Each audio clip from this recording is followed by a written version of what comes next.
अरे अंकिता जरा जल्दी करो, ऑफिस भी जाना है। हाँ हाँ बस 2 मिनट, बस अभी लाई। अब तब तक आप चाय पियो ना। अरे चाय तो कब की खत्म हो गई। वैसे नाश्ते में क्या है आज? आलू के पराठे, बस अभी लाई। अरे यार, आलू के पराठे बना रही हो और चाय पहले दे दी। पराठों के साथ ही देनी चाहिए थी चाय। अच्छा तो दोबारा बना दूं? अरे भाभी, आप पराठों पर फोकस करो। भैया के लिए चाय मैं बना देता हूँ। तो क्या बनाएगा? अंकिता बना लेगी ना। भैया अगर हम दोनों जॉब करते हैं तो भाभी भी तो वर्किंग है ना, बल्कि उन्हें तो घर के काम भी निपटाने होते हैं ऑफिस जाने से पहले। तो अगर हम उनकी थोड़ी मदद कर देंगे तो अच्छा ही रहेगा ना। सुनील की बात सुनकर अंकिता को बहुत अच्छा लगा। अनिल और सुनील सगे भाई थे। घर में उनके अलावा उनकी माँ माला और अनिल की पत्नी अंकिता थी। अनिल और सुनील दोनों भाई पेशे से सॉफ्टवेयर इंजीनियर थे और अंकिता भी एक दूसरी कंपनी में सॉफ्टवेयर इंजीनियर ही थी। अंकिता की शादी को अभी सिर्फ 1 महीना ही हुआ था। अंकिता दिन भर ऑफिस में काम करती और फिर अपने ससुराल में सबको खुश रखने की कोशिश में लगी रहती। वैसे तो उसके ससुराल में सभी लोग अच्छे थे, पर उसका देवर सुनील बहुत समझदार था और वो हमेशा अंकिता की हेल्प करने की कोशिश करता था। फिर उसी दिन डिनर के वक्त, माँ, मेरे मन में एक बात थी। हाँ बोलना। अंकिता बेचारी ऑफिस भी जाती है और फिर घर का काम भी करती है, उस पर बहुत प्रेशर है। क्या बात है भैया, आपको कब से भाभी की फिक्र होने लगी है? सुनील भैया, मैं तो खुद हैरान हूँ। अच्छा तो फिर आपने क्या सोचा, कल से मेरी मदद करोगे क्या किचन में? अरे पहले पूरी बात तो सुनो। ये सही है कि अंकिता की मदद के लिए कोई तो होना ही चाहिए। बिल्कुल भैया, एकदम सही सोच रहे हैं। एक काम वाली लगा लेनी चाहिए हमें। अबे काम वाली नहीं, मैं तो तेरी शादी की बात कर रहा था। हैं? ना बाबा ना, मेरी शादी की बात कहां से आ गई? भाभी मैं सारे बर्तन धो दूंगा, सारा खाना बना दूंगा, पर यह सजा मत दिलवाओ यार। अरे क्या हो गया, इतना क्यों घबरा रहा है? आज नहीं तो कल शादी तो करनी है। भैया शादी मतलब कलेश, शादी मतलब टेंशन, शादी मतलब रोज की किचकिच। अच्छा, मतलब तू कहना चाहता है कि अंकिता कलेश करती है? नहीं नहीं, भाभी की बात अलग है, लेकिन जरूरी है क्या कि भाभी जैसी ही लड़की मिल जाएगी मेरे लिए? भैया वैसे एक बात कहूँ, जब बीवी आ जाती है ना तो फिर सबसे अच्छी पत्नी ही लगती है। अरे यार, आप सब तो पीछे ही पड़ गए। मुझे नहीं करनी शादी वादी अभी, मैं जा रहा हूँ सोने। सुनील की बात सुनकर माला, अनिल और अंकिता हंसने लगे तो वहीं सुनील शर्मा कर वहां से चला गया। इसी तरह कुछ और दिन बीत गए और फिर एक दिन। हाँ सुनील, बताया नहीं तूने? क्या नहीं बताया माँ? लड़की वड़की देखना शुरू करें फिर? अरे माँ, फिर वही बात, कहा ना मुझे शादी नहीं करनी। मैं समझ गई मम्मी जी। हो ना हो सुनील भैया ने अपने लिए कोई लड़की पहले से ही पसंद रखी है। नहीं भाभी, ऐसी कोई बात नहीं है। देखा देखा, सुनील भैया हकला रहे, मतलब जरूर दाल में कुछ काला है। अब बता भी दो सुनील भैया। अंकिता के लाख जोर देने पर भी सुनील उस वक्त कुछ नहीं बोला। लेकिन फिर अगले दिन, भाभी वो आपसे कुछ बात करनी थी। हाँ बोलो ना भैया। भाभी वो मेरे ऑफिस में ना एक लड़की है। मैं तो पहले ही समझ गई थी। जल्दी बताओ क्या नाम है उसका? संजना। भाभी बड़ी अच्छी लड़की है वो, पर मुझे समझ में नहीं आ रहा है कि भैया और मम्मी से कैसे बात करूं। अरे सुनील भैया, तो मैं कब काम आऊंगी? आप बिल्कुल चिंता मत करो, पर पहले उसकी फोटो तो दिखाओ जरा। हाँ है ना, पर वो आप जितनी सुंदर नहीं है। अरे बस करो, मक्खन लगाना तो कोई आपसे सीखे। एक बार संजना घर आ जाएगी ना, तब भाभी को पूछोगे भी नहीं। अरे नहीं नहीं भाभी, मैं तो बस यही चाहता हूँ कि वो आपकी देवरानी बनकर नहीं, आपकी बहन बनकर आए और आप दोनों मिलकर इस घर को स्वर्ग बना दें। अरे बाप रे, इतनी दूर की सोच ली। फिर मौका मिलते ही अंकिता ने अपने पति अनिल और सास माला से संजना के बारे में बात की और फिर कुछ दिनों के बाद धूमधाम से सुनील और संजना की शादी हो गई।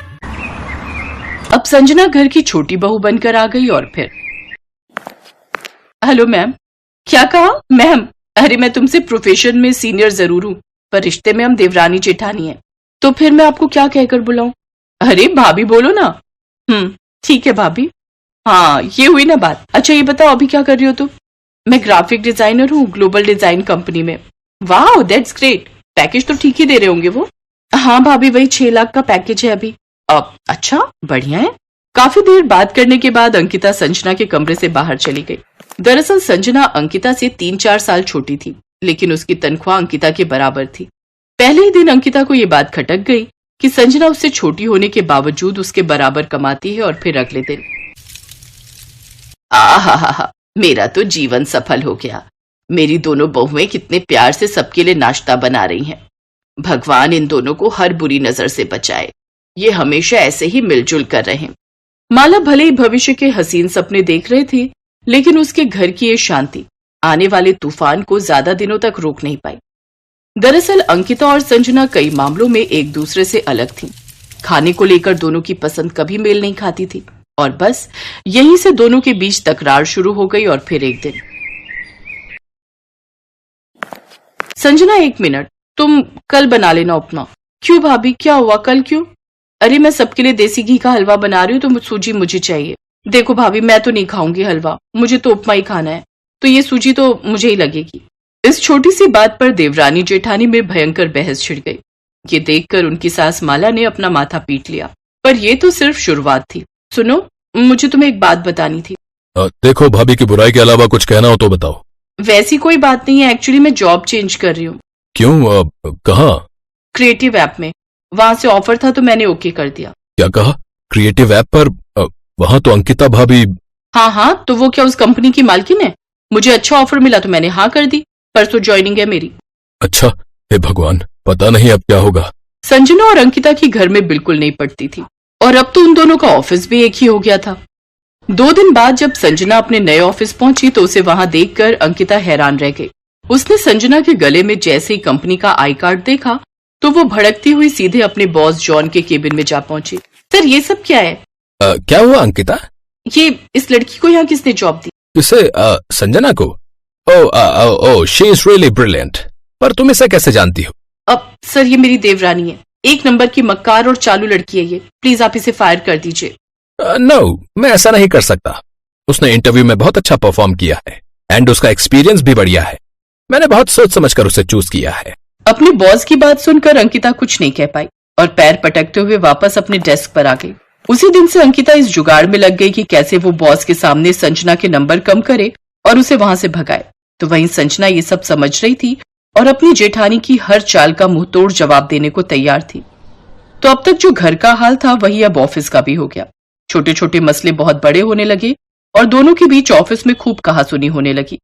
और फिर एक दिन, अंकिता, संजना, मैंने तुम दोनों को एक साथ एक नए प्रोजेक्ट के बारे में डिस्कस करने के लिए बुलाया है। क्लाइंट को सबसे बेहतरीन ऐप चाहिए, उसके लिए कुछ सैंपल्स भेजने हैं। तो मैंने इस काम के लिए टोटल 4 टीमें बनाई हैं और उन्हीं में से एक है तुम दोनों की टीम। जानता हूं तुम दोनों एक दूसरे को पसंद नहीं करती, लेकिन अपनी इस लड़ाई को तुम दोनों अपने घर तक ही रखो तो बेहतर होगा। मुझे 3 दिन के अंदर ऐप का पूरा डिजाइन चाहिए। तो या तो मिलकर बढ़िया काम करो या फिर दोनों एक साथ रिजाइन कर दो। बॉस का ये फैसला ना तो संजना को मंजूर था और ना ही अंकिता को, लेकिन दोनों में से किसी को भी अपनी नौकरी भी नहीं गंवानी थी। काफी देर तक आमने सामने दोनों चुपचाप बैठी रही, जबकि दूसरी टीमें अपना काम शुरू भी कर चुकी थीं। और उन्हें देखकर संजना ने कहा, भाभी बात साफ है कि नौकरी मुझे भी करनी है और आपको भी, तो बस इस बार के लिए एक दूसरे को बर्दाश्त करना ही पड़ेगा। मिलकर काम करने के अलावा और कोई ऑप्शन नहीं है हमारे पास। पर बॉस मैं ही रहूंगी। हाँ ठीक है, तो अब जब आप ही बॉस बन ही रही हो तो फिर बताओ कैसे शुरू करें।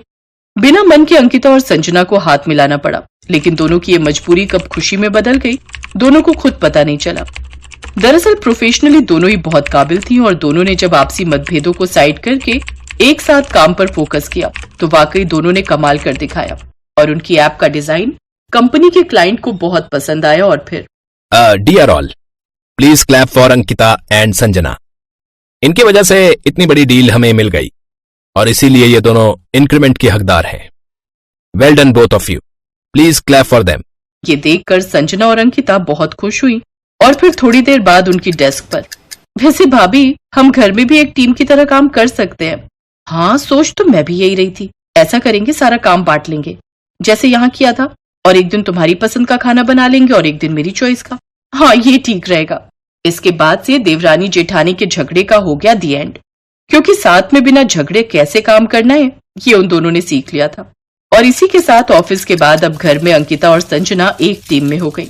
और ये देखकर, क्यों रे सुनील, ये कौन से बाबा हैं जिन्होंने ये चमत्कार कर दिखाया?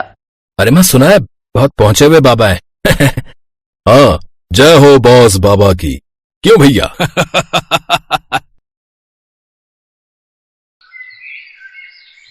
सरिता जानकी देवी की बड़ी बहू, जिसे जानकी देवी गवार समझती हैं और घर के बाहर के सभी जरूरी कामों से दूर रखती हैं। सपना बहू, कहाँ हो?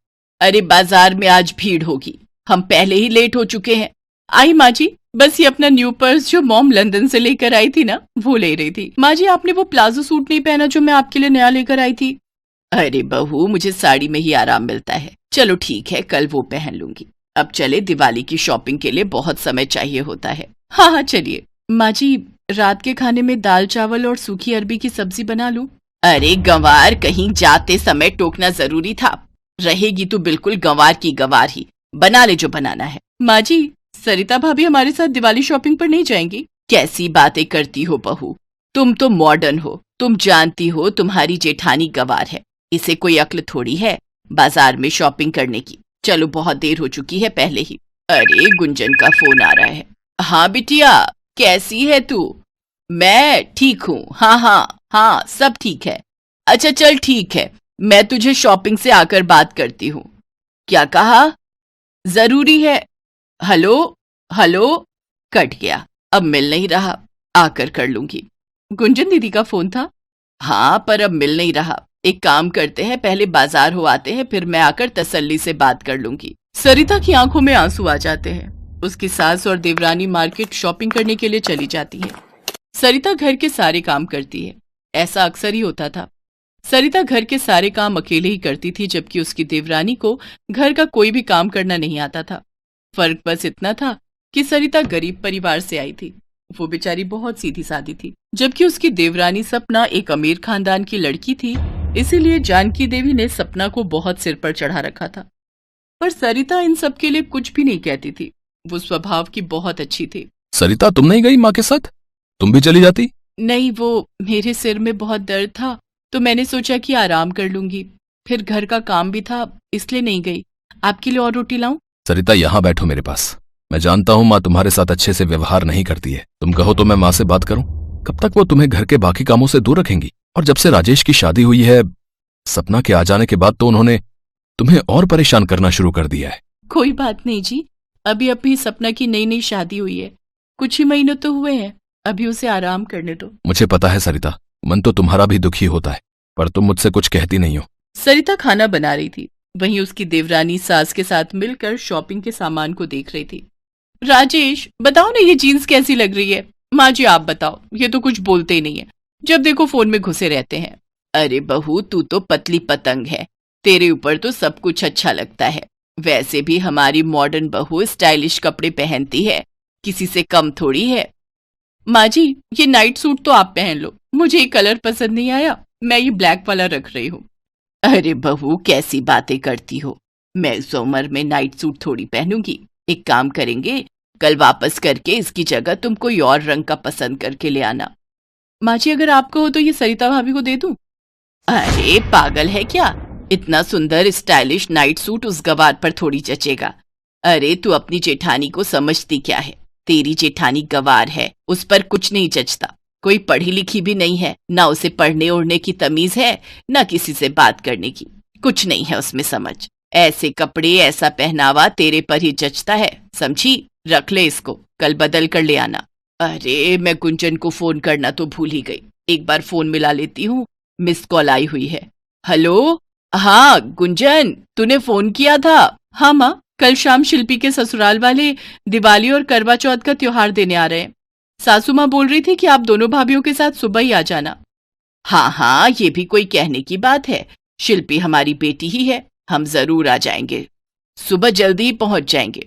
और तू चिंता मत कर, सपना बहू बहुत मॉडर्न है, वो वहां आकर सारा कुछ संभाल लेगी।